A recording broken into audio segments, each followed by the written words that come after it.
అందరికీ నమస్కారం. మీ మా ఉమెన్స్ స్పెషల్ ఛానల్కి స్వాగతం. నేను మీ గాయత్రి వాడ్రేవు. మరి కార్తీక మాసం 7వ రోజు కార్తీక పురాణంలోని 7వ అధ్యాయాన్ని ఈరోజు పారాయణ చేసే ముందు ఈరోజు ఇవ్వవలసిన దానము గోధుమలు. అలాగే ఈరోజు సూర్యుని గనక ఆరాధన చేస్తే మనకు శుభ ఫలితాలు కలుగుతాయి.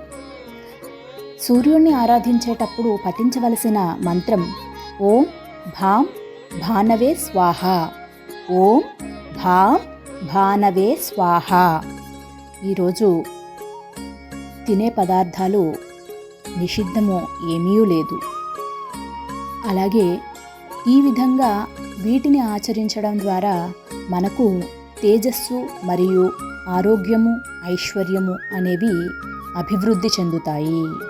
మరి ఆలస్యం చేయకుండా మనము ఈరోజు అధ్యాయాన్ని పారాయణ చేద్దాం. 7వ అధ్యాయము హరిహరుల పూజా విధానము ఎలా ఉంటుంది అనేది వశిష్ఠ మహారాజు జనక మహారాజుకి ఈ విధంగా తెలియచేస్తున్నాడట. నరపాల, ఈ కార్తీక మాసంలో కమలములతో శ్రీమన్నారాయణుని పూజించినచో వారి యొక్క ఇంట సిరులు తాండవమాడుతాయి. తులసి దళాలతో పూజించిన పునర్జన్మము అనేది ఉండదు. అలాగే బిల్వపత్రములతో పూజించిన వాడు మోక్షము పొందుతాడు. విష్ణుప్రీతిగా ఫలములను దానమిచ్చినచో పాపములన్నీ నశించును. కాయలతో ఉన్న ఉసిరి చెట్టు క్రింద లక్ష్మీనారాయణ్ణి పూజించిన వాని వైపు చూచుటకు యముడు కూడా భయపడును. కార్తీక మాసములో విష్ణు స్వరూపమైన సాలగ్రామమును యథావిధిగా అర్చించిన వారు పరమ పుణ్యాత్ములు. కార్తీక మాసములో బ్రాహ్మణులతో కలిసి వనభోజనము చేసిన వాని పాపములన్నీ నశించిపోవును. బ్రాహ్మణులతో కూడి ధాత్రీ వృక్షము అనగా ఉసిరి చెట్టు మొదట సాలగ్రామమును ఉంచి పూజించినవాడు విష్ణులోకమున చిరకాలము నుండి ఆనందించును. విష్ణు ఆలయములో కార్తీక మాసమున మామిడాకుల తోరణాలు కట్టిన వానికి ఉత్తమ గతి ప్రాప్తించును. అరటి స్తంభాలతో గాని పూలతో కాని మండపములు నిర్మించి వానిలో శ్రీహరిని పూజించిన వానికి వైకుంఠ ప్రాప్తి కలుగును. ఈ మాసములో విష్ణుదేవునికి భక్తితో ఒక్క నమస్కారము చేసినచో అశ్వమేధయాగము చేసిన ఫలము లభించును. అలాగే విష్ణు సన్నిధిలో జపములు, హోమములు, దేవతార్చనలు చేసినవాడు తన పితృదేవతలతో సహా వైకుంఠమునకు వెళ్ళును. కార్తీక మాసమున స్నానము చేసి చలితో వణుకుచున్నవానికి వస్త్రదానము చేసినచో 10,000 అశ్వమేధయాగములు చేసిన ఫలితము పొందును.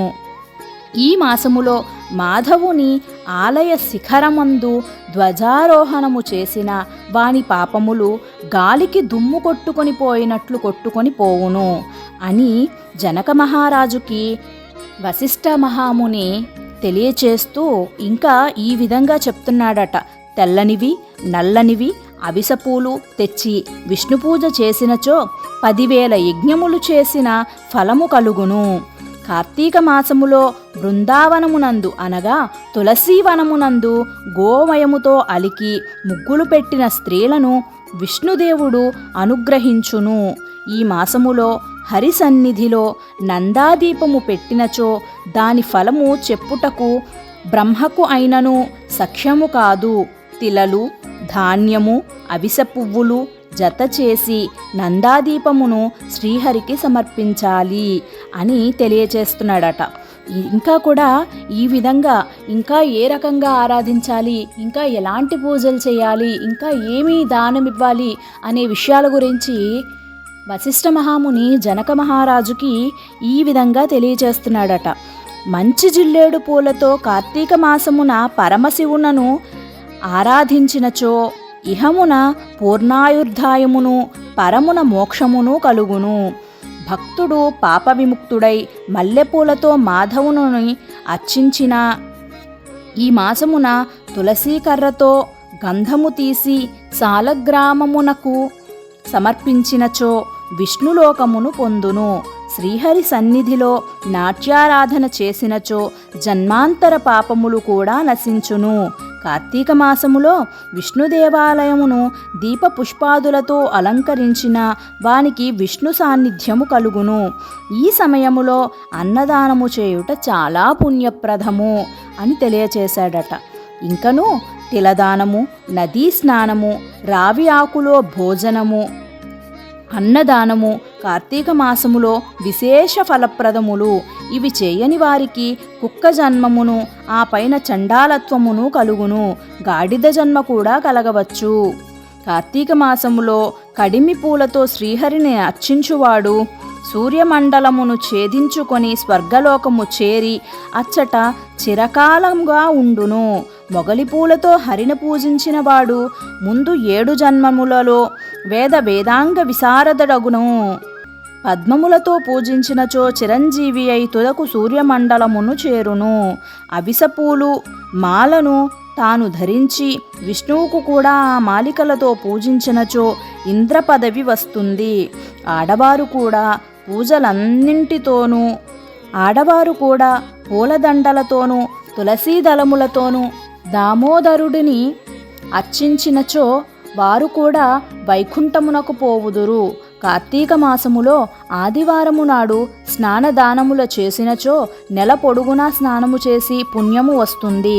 లేదా శుద్ధ పాడ్యమి నాడు, కార్తీక పౌర్ణమి నాడు, అమావాస్య నాడు 3 రోజులలో స్నానము చేసినచో మాసమంతా స్నానము చేసిన ఫలితము దక్కుతుంది. అట్లు వీలు కానిచో 30 రోజులను కార్తీక మహత్యము పురాణము విన్నచో ఆ ఫలము లభించును. ఇవి ఏమీయూ చేయని వారు కూడా భక్తులు పెట్టిన కార్తీక దీపములను చూసినా చాలును, వారి పాపములు నశించును. మనోవాక్కాయ కర్మముల చేత విష్ణు పూజకు సహకరించినచో స్వర్గఫలము కలుగుతుంది. కార్తీక మాసమున 1 రోజులను ప్రదోషకాలయందు విష్ణు సన్నిధానములో ఈ కార్తీక పురాణము పఠించినచో వారు నారాయణుని యొక్క నివాసమైన వైకుంఠమునకు చేరుతారు అని జనక మహారాజుకి వశిష్ఠ మహాముని 7వ అధ్యాయాన్ని సవివరంగా వివరించాడు. 7వ అధ్యాయము సంపూర్ణము.